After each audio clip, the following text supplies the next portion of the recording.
I was just going to try and fix all my my machine. If anyone's listening from, what are they called? I can't remember what they're called. Native Instruments? I think that's what they're called. Give me my money back. I'll make sure to keep that in. Psychedelic Porn Crumpets is a band who have risen as gods of the psychedelic rock world, thanks in large part to singer, songwriter, and guitarist Jack McEwan, who just so happens to be joining me today. Hello, sir. How you doing, mate? Is your last name in any way based off the best Star Wars actor? Who's that? McEwan? Is there a McEwan Star Wars actor? Ewan McGregor. Oh, yeah. I'm like his name backwards. I think if I had a son, I'd call him Ewan, so it'd be Ewan McEwan. Yeah, that'd be good. Not Gregor McEwan? Gregor McEwan would be good. I'd be an anagram of Ewan. Or is that a palindrome? Same thing backwards. Yeah, that's what it is, palindrome. Well, thank you for joining me, my man. I'm a huge fan, so I'm sorry if I do sound a bit giddy today. That's all good, man. We can be giddy together. I love talking. You'll get me started, then you'll be wishing I stopped. Good. Well, I like to think of a good interview like a good day, you know, like if I've done my job properly, I'll be tired by the end of it and I get hungry about halfway through kind of deal. Yeah, that's exactly how it should be. I want to just absolutely feast too much at the end of it and you're like, why did I eat so much? That's exactly how it should go. Yeah. Well, like any good day, got to start it with breakfast. Oh, nice. I've got to know if the Psychedelic Porn Crumpets actually have like a crumpet day, or you rock up to jam sesh with, or is there an official breakfast, you know, coffee, cornflakes, marmalade march sort of deal? I've like banned breakfast on tours because I'm like, I want to go and see things. Like, I like seeing a bit of culture and a bit of history, maybe a castle here and there. So every time we wake up, usually on tour, we like spend at least an hour and a half while someone tries to order like an avocado on toast. And I'm like, man, and obviously like 8 or 9 of us. And I'm like, every hour we spend here, when you could just go past like a deli, get a quick sandwich, we're missing out on castles or like seeing something amazing that you wouldn't get to see in a country. But everyone is so obsessed with making sure breakfast, like they build themselves up that day, and everyone's hungover, so they're always like angry at each other. So if anything, I'd scrap breakfast out of the meal and just be like, you just get your tablets, which I suppose would be like in future. You'll just be handed a box of like things that you just fill you up, but give you all the right minerals to get going. I guess so. And then you just knock out the crumpet part of your name and it's just psychedelics. It's just popping pills every day. There's no game variant. I'm sure you're an Englishman, so you're probably familiar with soggy biscuit. There's no soggy crumpet variant in the band practice, is there? That'd be pretty gnarly, that one. I'd imagine so. I was actually lucky enough to see you guys earlier this year before everything went to shit, playing in Melbourne, Laneways. No, Melbourne was wicked. That was a really good setup. That was at the big oval, wasn't it? Yeah. Thing, wasn't it? It was like 40 degrees. Yeah. No, I remember that. That was hectic. That was a really good day. Oh, bro, the pit that day. I was looking around for any psychedelic porn stars. Didn't really see any, but I saw quite a people on psychedelics. Like, people were gone in the pit. That's a great... We should definitely call our fans the psychedelic porn stars. We should be making shirts. Yeah, pretty much, eh? I like that. What's your best fan experience? Because I wanted to go up and meet you, but you know it's a bit hard when you're in the crowd. Best fan experience, man. We had this person, and I think it was one of the first tours of England, and they were obviously clearly like had taken way too much of whatever they'd taken. I don't know. They were like, it's like a mix of tranquilizers and maybe some uppers because they were kind of excited, and then they'll go down a bit. It's probably ketamine, but yeah, they handed this tub of it was like a crumpet-shaped lunchbox, and you opened it up, and it was filled with weed, and then it had a picture of like this 1950s like porn star on it inside. like, what the fuck is this? And then it had another layer of like this crumpet, and we were like, man, that is probably the weirdest thing that anyone has ever handed anybody. That's such a specific gift. I know. They were like, and they were really strange, but like, bless them, they managed to bottle the nerves and push through. I enjoyed it anyway.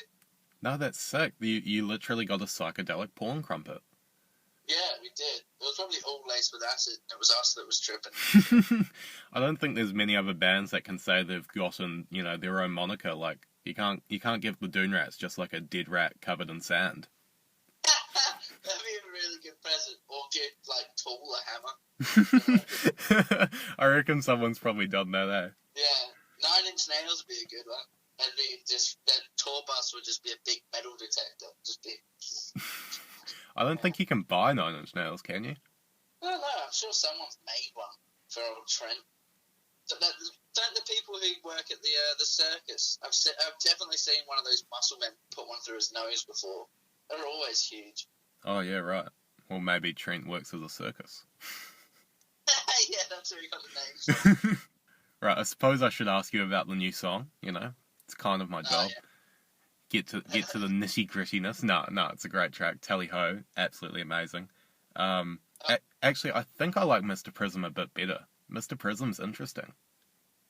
It's a bit boppier, isn't it, Mr. Prism? It's just... I don't know. It catches my attention a bit more, I suppose. That's good. I think that was the plan with Prism, was sort of come out and be like, it'd be a little bit different for the record. And then Tally Ho was almost like the safer bet of releasing that as a single, so people were like, oh, they're not changing too much. Yeah. Do you know what I mean? Yeah, no, definitely. You get that, because it does sound a lot like your other stuff.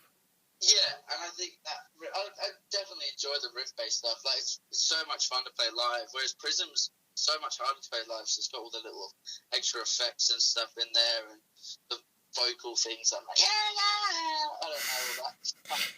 Dude, I just got an exclusive vocal performance. How cool. Yeah. You usually get paid for that. How much do I owe you? That one's free. Yeah, but the Prism track, I think that, yeah, we worked on that a lot, and the production of it I was really happy with until probably like 2 weeks after releasing. I'm like, I want to change it all. I want to change everything. And then I've just got to stop listening to it, hey. Just be like, once it's done. But I'm glad you enjoyed them.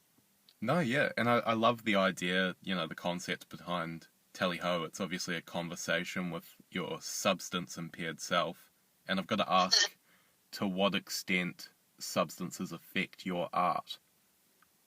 What extent? I mean, I've never been one to really, like, take and write or do anything like that. It's usually sort of, like, before, or just experiences of, like, whatever you're having, or just big nights out, or meeting strange people, or having adventurous weekends. It's like that kind of stuff to me it's not everyday life, so it's almost more interesting to write about, because you're like, well, that doesn't usually happen in normal reality, so you've got a subject at least to start building something from.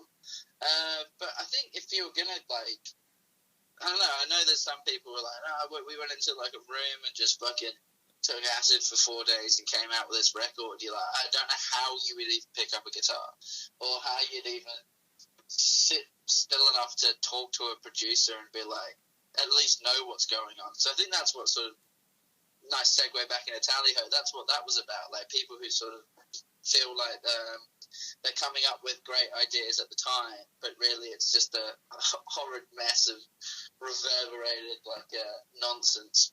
Well, that's kind of what happened to, John Lennon as well, because I'm a big John Lennon hater. I know you're a Beatles fan, but, he just turned into this lazy bastard who just did acid and stayed in bed while Paul was doing all the work, Yeah. While they were in the Beatles or after the Beatles? Yeah, that's how Sgt. Pepper's came about. John wasn't even involved. Like, no way! Yeah, it was all Paul and George Martin.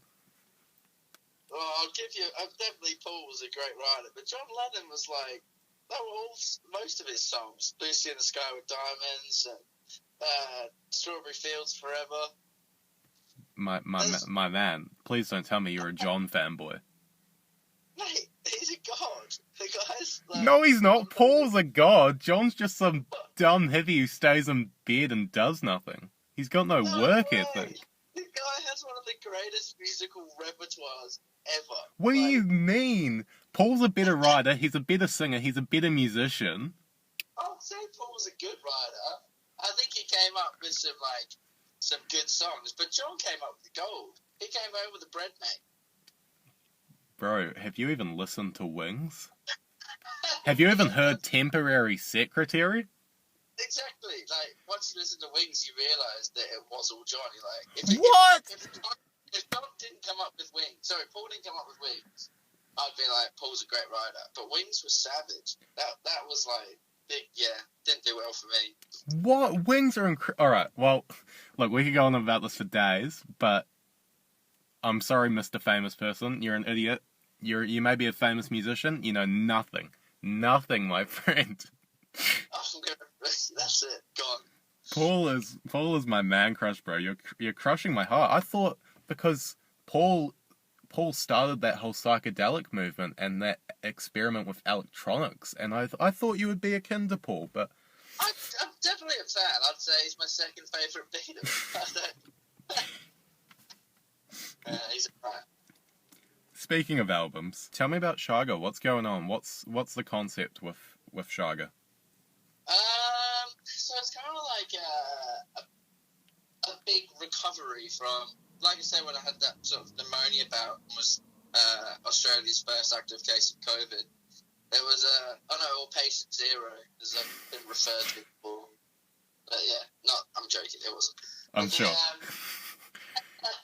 So after that, I kind of had a new lease on life where it was like, I could drink again and go out and actually, like, enjoy the world is what it was for as long as it lasted. I think it was about a month until it all shut down properly, but it was a solid, like, tasting beer again, like the nectar of the gods that it is. It was amazing. And sort of had like a big month where it was, I don't know, things felt new again. So that moment of being like, Shire, the sunlight man, kind of just exploded out in excitement. And I think I wanted to kind of put that with a 70s-esque glitch rock kind of flavour. Bit not like Paul, but more like John. And try to grasp a lot of that playfulness, I think, and keep that continuing. A lot like whatchamacallit was, but I felt like that was too short. And I reckon that I should have put my foot down and told the old big bosses that we were going to have a bit more time riding on that record, but we were swept away, sent off to make our PTSD even stronger on some of those tours. But so now obviously with COVID, it was like we could record a lot more, and I could actually knuckle down an idea that I really wanted to finish. So it's probably the first one since part one that I think is actually finished in the way that I wanted it to get finished, which is quite nice. It was good. Like, you don't get time anymore, do you? No, that's beautiful. And I think when it's coming out, you know, like I'm assuming by February when it comes out, is going to be sort of that Shiga, the Sunshine Mound moment for the rest of the world, you know? We're all going to wake up and be like, it's cool now. We've had our pneumonia. We're chill. Yeah, hopefully. Do you think it's your best work? I think the ideas are, yeah. I think it was like, there was a lot of stuff, and I think there's some people in our fans are in two minds, where some of them really like the longer stuff, some of them really like the kind of instant sort of hit of a riff or a way that keeps, like, it's kind of short and impactful. But I don't know, it was the first time I sort of felt like I'm just going to go ahead and write what I kind of feel like, rather than sort of maybe getting too caught up in what a porn crumpet is. Do you know what I mean? It's really hard trying to be like, what music do we make, and then try and making music like that. So I was like, I'm just going to write and just feel what comes out and then just flow that way. So a lot of it is like, there was some really heavy songs which obviously didn't make the track listing, but I'm sort of working on them at the moment, probably putting them to another heavy record. So this one's very T-Rex oriented, ELO, like, you're going to hear some big 3-part harmonies. Nice. Maybe a 4. I love ELO, so when you said that, I got excited. Yeah, it's got that excitement, I think. And yeah, to use your word, a bit giddiness. I think that's what it flows with that. It starts off weird. There's a really weird opening track, but it's my favourite, and I was like convinced to put it first. So I think only the hardcore fans are going to be listening to the second track, but it only goes for a minute and a half, and then it's just bang straight from that moment. Okay, sick. You've got me fully excited, dude. I'm jumping in my seat right now. I'd say giddy again, but it sounds funnier when an Englishman says it. So. I'm actually, one of my best friends is called James Giddy, and he's always happy. So. Is he an Englishman? He's not. I think he's from South Africa, but he's a great artist. So, like myself, Jack, you're not an Aussie-born artist. Well, I'm not an artist at all, but I'm a Kiwi. You're a Brit. Yeah. What's something you've adopted from the Australian music scene? Man, I'd have to say most of it. I think, if I didn't move here, I'd probably be making, like, really bad variations of Britpop. It would be like some Franz Ferdinand cross Pigeon Detectives. I don't know, Maccabee type music, but no, that's what I was listening to at the time. Oh, and Arctic Monkeys and stuff, but England had a really good movement, and then there's like 2 notable bands that I really like, are Temples and a band called Witches, and they're sick. Like, they're doing something a bit different. Temple's first records for sure. The new stuff's kind of cool. I don't know, I'm trying to get into it a bit. Now it's gone like Idols and stuff, hasn't it? There's like a really strange movement of simplistic punk with almost like a narrator on top of it. Like Slaves? Yeah, Slaves. I love Slaves. Slaves are sick. It's a different version of music, isn't it? It's like Downless Zach versus Scroobius Pip, if you ever listen to that guy. Like, he was sick. So I think, England's doing it that way, whereas Australia is trying to evolve outward rather than has moved outwards into production and ideas, and rather than being like, oh, let's go back to simplify things, it's like, let's write everything in 7/4. Let's work out synth-based music, and let's just push the envelope as far as it goes. So hopefully that kind of style of it, and probably mushrooms grow freely down in Ballingup. So that's probably another we took away from it. No, I totally agree with you. I think Australia does have some of the greatest bands in the moment, and I genuinely think, like, you, King Giz, Tame Impala, you guys are the future of music, and you would... Huge cool. No, I genuinely mean it. I didn't even know you were Australian until I saw you in Melbourne in February. I was like, oh, fuck, really? These guys are local? Oh, that's sick. I genuinely think what you're doing is... Because, as you said, you're moving into these... It's all about balance. You got to balance the new technology with musicianship. And I think you guys are incredible musicians, and you think like musicians, not just songwriters or trying to get a hit. You think as structural musicianships with that sort of jazzy approach to time signatures and technique, but you're applying it with, modern technology. Yeah, I think that's probably we need that written on a bio. I'll transcribe it for you if I can fucking remember what I said. Every time I feel down, I'll look at that on a napkin. I'll be like, Max told me that. Oh, I'm valuable. Look at me. Keep me up. That's what. Yeah, it's good. Well, I mean, at the moment, there's a lack of music here, mate. I spent 2 days trying to fucking get everything together. That's the reason why I think bands in the 70s could knock out like 10 albums a week, because they were like just in the studio and jamming together. Whereas now we're all locked away, isolated by ourselves, trying to work on a kick drum for 12 hours, or even just download the software. I'm so annoyed with native instruments. I'm gonna get them. I'm gonna swim to Germany. They don't have. Yeah, sorry, I'm just piling on. That's alright, you're a very entertaining person to talk to.